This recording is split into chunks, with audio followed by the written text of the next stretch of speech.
Hey everyone, welcome back to the channel. If you're diving into the world of crypto in 2025, you might need to move your assets around.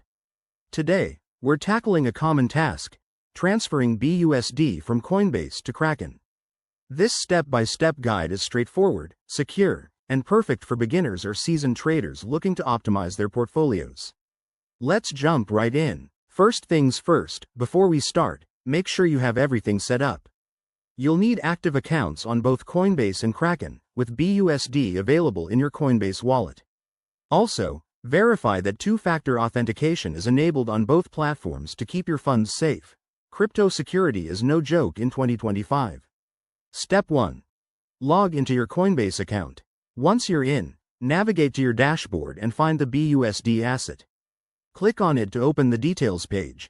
Here, select the Send or Withdraw option, depending on the interface, but it's usually straightforward. Step 2. You'll need to enter the recipient's wallet address. Head over to your Kraken account, go to the deposit section, and select BUSD. Kraken will provide you with a unique wallet address. Copy this carefully to avoid any mistakes. Paste it into the Coinbase send form, and double-check for accuracy because one wrong character could send your BUSD into the void. Step 3. Specify the amount of BUSD you want to transfer.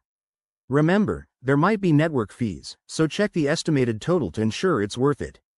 Once you're happy, hit confirm. You'll likely need to approve the transaction via email or your authenticator app. After that, keep an eye on your Kraken account. The transfer might take a few minutes to an hour, depending on network congestion. Once it shows up, you're good to go. Pro tip: always start with a small test transfer if you're unsure. Wrapping this up, transferring BUSD from Coinbase to Kraken in 2025 is easier than ever, but always prioritize security. If you follow these steps, you'll avoid common pitfalls. Thanks for watching. Hit that like button if this helped. Subscribe for more crypto tutorials, and drop a comment if you have questions. See you in the next video.